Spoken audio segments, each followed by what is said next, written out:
Hello, everyone. Welcome to another podcast on seniorsafetyadvice.com and aginginplacedirectory.com.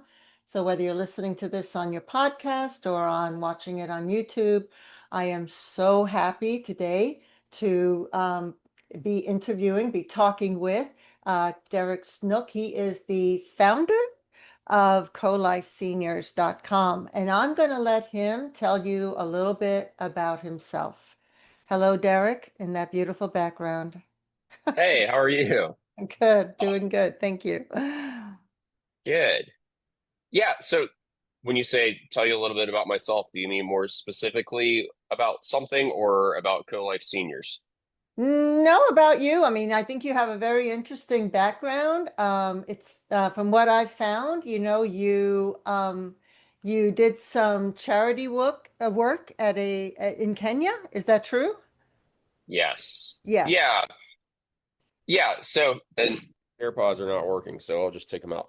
Um, yeah, essentially, I've been out of school for a little while now, but when I first graduated from college, I voluntarily moved into a halfway house for the homeless. A lot of people thought that was interesting. Some thought it was alarming, especially my mother. And people always ask why. There are kind of three reasons. One is I feel like life is kind of a vocational journey. Like we all have this inner voice that sort of speaks to us from birth to death, and we either listen to it or we don't. I'm a big believer in that inner voice. And so before I decided to do something really normal with my life, I thought I would do something that was really not normal first and see what came out of that. Another big reason is that, as you said, I did work at a school for orphans in Kenya. And I just noticed that the more that you can put yourself in someone else's shoes, the better chance you have of understanding what their problem really is and how you can best help them. And so I didn't need to go to Africa to find that. I could do that 7 miles from where I grew up. And then the final thing is, not really by choice, but I am the son of a Baptist minister. So I would sit in church while my dad would preach. I probably love him more than anyone, but I found him to be a very boring preacher. And so I would read the Bible and I would be like, wow, like kind of what they're saying in this book and like what we're doing here doesn't really seem to me to be the same thing. So like before I just kind of throw this value system out the window, why don't I try it out for myself in some small way? So I moved into the mission. I quickly noticed all these guys were working for these day labor agencies. I went and worked at a day labor agency with them. I felt like it was pretty exploitative. And so the first company that I started was if you came to work, it was a staffing agency. If you came to work, did a good job, and you were drug free, we would pay you more and help you get a permanent job and provide you with coaching. So we increased those employees' wages by 40% or so. The Wow. problem is that like making $11 an hour in Charleston, South Carolina versus making $7 an hour doesn't really put you in a better financial spot. So we were just pulling people up who were drowning, 10 feet beneath the surface of the water to 7. And so they were still drowning. So I ran that for a while and then sold half of it, wrote a book about living in the mission, drove a car from Mongolia to London, um, wrote a book about that. The theme has kind of always been like human trust and connection. And so I got really curious about housing as I was doing all that. And I was always living with different people just because when I would live alone, I would get bored at the time. And, sometimes I love living alone and sometimes I enjoyed living with other people. So I just noticed that there was kind of a surplus of homes they're all 3 bedroom because the housing stock is built that way, or not all, but a significant percentage, like 80+%, Right. have at least 3 bedrooms. And so I noticed that we had really good experiences living with that I had good experiences living with homeowners and that they had extra rooms. So we started a company where we were matching homeowners to owner occupied homes to renters, and ran that successfully for a while. And then now we've been kind of going into what we're talking about today, which is CoLife Seniors. And it's more or less kind of like an au pair service for finding a home companion for a senior. So one of our investors actually called us and he said, "Hey, I'm in Charleston, South Carolina. My father is in Chattanooga, Tennessee. He has had a hip replacement. He's 85. He's still very active. He still runs his own company. But we need someone to like live with him. And he has this great house that's like a 5 bedroom home close to Chattanooga in a great location and a very desirable spot. So we started advertising and we just advertised free rent in exchange for living with his father and doing some things that he needed help with. Um, and we got really, really, really good applicants. So we found someone, he's active in his church, he's a deacon in his church. So we found someone that kind of matched his value systems and they've been living together for a while now and they're loving it. And we just realized that, he's probably our investor's father. Rudy is his name. He's probably not the only one that could use this service because there's a lot of seniors that want to age in place. Also, they don't want to pay, $70,000 a year for assisted living, or they're not ready for that, or, $70,000 a year for in-home care service, or they're not ready for that. But we can find them someone that's a master's student or a nurse or just someone that fits your interests and can help be the eyes and ears and do kind of basic task work. And then people can stay in their home for much longer. So it's been kind of a win-win for everybody. So it's kind of, yeah, it's an au pair recruiting staffing service for seniors to age in place and help find them the right home companion. I love it. I mean, the whole Yeah. idea of co-housing, golden girl type of scenario is so very important. I myself am planning that, for myself as I get older. Yeah, my Yeah. mom-in-law spent $20,000 a month for 24-hour care during her last 2 years of life. So it definitely can be expensive. But what is your vetting process of how you choose these people or how you match them?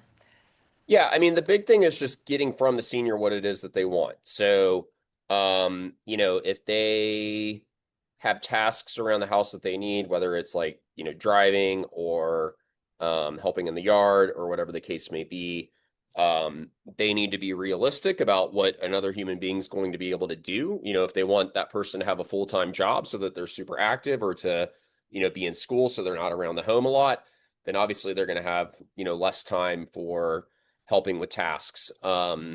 If they want someone that's there all the time, we've had people sign up to do that too that want to cook and clean and do the whole shebang. So it's kind of just very case by case and catering to their specific needs. The more open they are, the easier it is to find them the right person. The more criteria they have, the harder it is to find them the right person. But they really give us kind of those requirements across the spectrum. When someone's living inside your own house, like you can choose the discrimination does not apply from the Fair Housing Act because you're choosing the person you're going to be living with. So if you want a male, you can pick a male. If you want a female, if you want age range, like it's up to you to pick out what it is that you need for your specific living situation. And then we kind of have our different ways that we find people through advertising.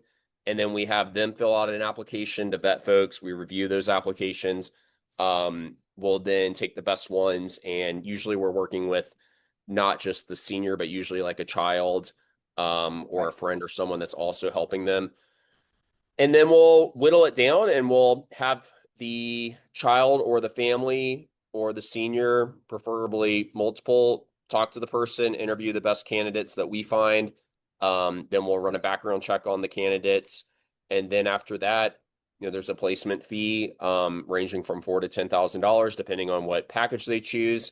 And it's pretty straightforward. It's a very case by case situation where they can kind of make the switch gradually or as fast as they would like. And it's really just about knowing what the senior needs so that we can properly find that person. Okay, and that fee is a one-time fee or is it It's continuous? one time. Yeah. It's Okay. one time. And then just depending on the package, if they're not getting along and they want to move out, then we'll find somebody new. All right. Do you have any trouble with zoning laws or regulatory No, HOA, I, whatever? No? I, I mean, from the previous business that we did, we never had any trouble with zoning laws and HOA. It's not like we're putting 20 people in a house. It's usually Right. two. Right. All Yeah. right. That's So good. That's good to know. I guess it depends also on the HOA. yeah. Um, yeah. So looking 5 years ahead, what do you see? How do you see CoLife Seniors changing or evolving, or what are the biggest goals that you would like to achieve with it? Well, I mean, it's pretty early, so I think that, we just want to um provide a positive, affordable solution. I mean, I think that when I think about my own life, I'm 39, so I've got a ways to go, though they say it comes in the blink of an eye. Yeah. Um, so when I think about my own life, like I really value, human interaction. I value um relationships with the people that are closest around me and my neighbors. So I think that in the West, as we've kind of talked about, we've really commercialized sort of like every part of it. Um, and that is a part of life and, make the most of it no matter what, but it's kind of not what I would prefer. So I think that this is really nice and that, neighbors in the past would probably fill this role, but neighbors do so less than they used to now. So having someone that's living with you that just is there in case you fall or will check on you if they don't hear from you or if they notice that you don't come out for your typical 7:30 a.m. coffee, knocks on your door just to make sure you're okay at 8:45.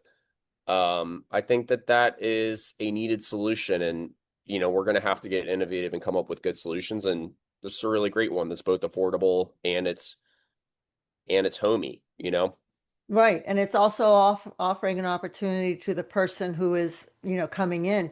Do they Yeah. have some kind of contract that they have to stay there for a length of time, or how does that work on their part? I mean, we are writing up the contracts depending on the state, but I think it's a pretty bad idea to force somebody to be somewhere that doesn't want to be there.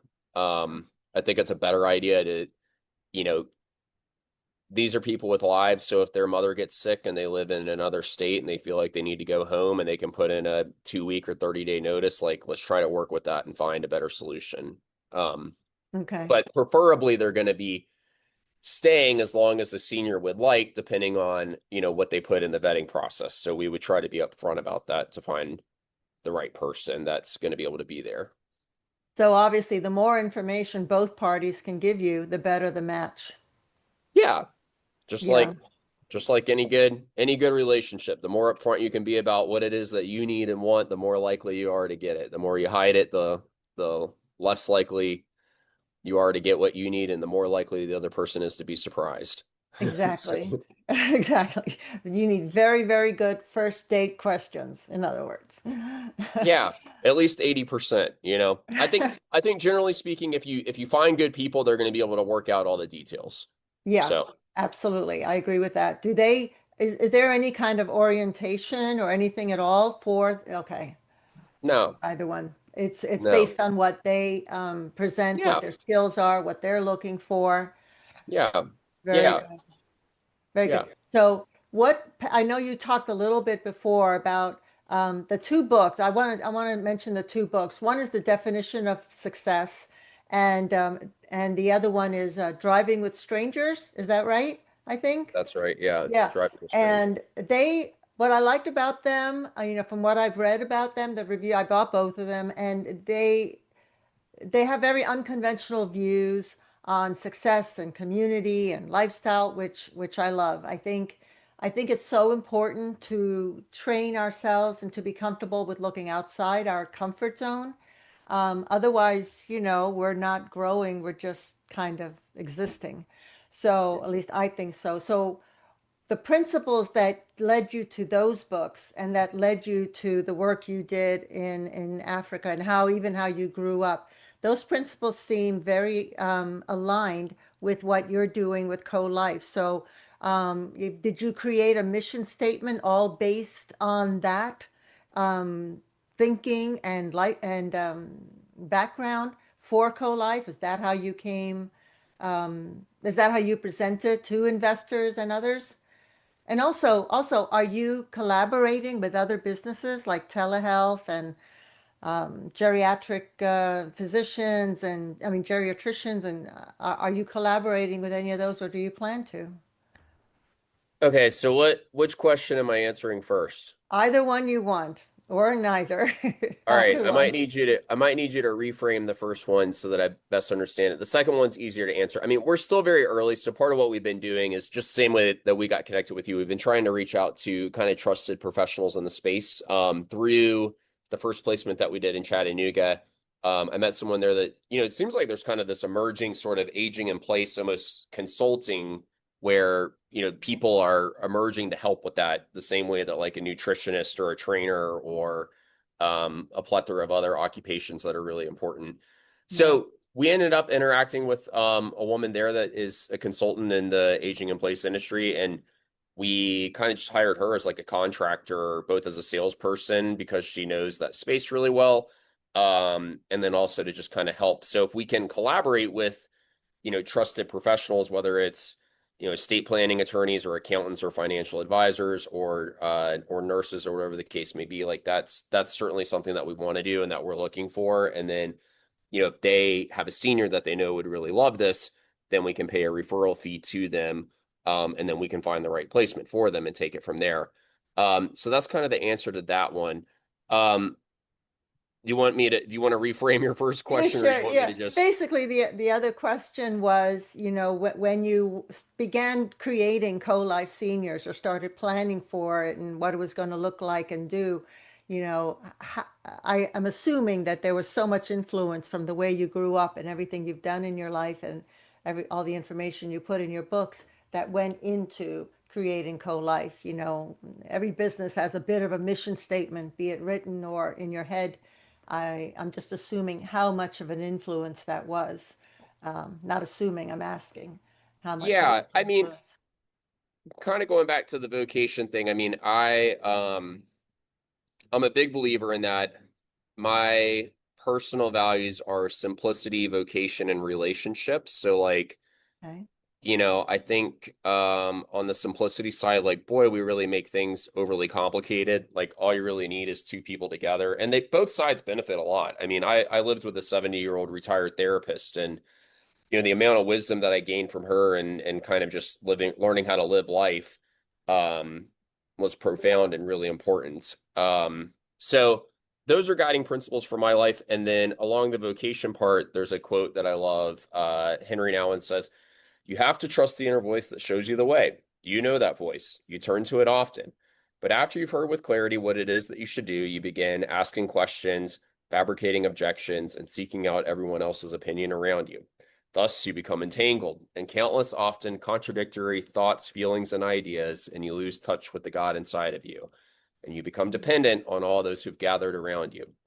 But it's only by attending to the inner voice that you can find a life of love, hope, freedom, and joy." So for me, when Chad called and said he had his father who needed a spot, I thought that was something that we could help with, and it made a lot of sense according to my values, and the doors opened, and we were able to find someone. And so, for me, I'm kind of just following that inner voice to the places that it takes me, um, while keeping those values in mind. And like CoLife Seniors certainly kind of fits with those. And I don't, I try, I am an overthinker, but I'm trying not to overthink it. It makes, you just kind of follow the adventure and see where it goes. Well, I So, think it's a wonderful adventure. I mean, I agree with you that aging in place, that entire niche, let's say, I feel like it's at the Model T era of development. It's mhm. just now starting, it's just now getting off and look, 10,000 plus seniors a day turning 65 till 2030, and then the next generation is doing that. So definitely there's that demographic there that needs that help. But so many, I mean, I don't know about you, but so many, my friends, family, would they find that they don't know where to go. They don't know where Yeah, to start. They don't know what to do. They don't know how, what's available out there.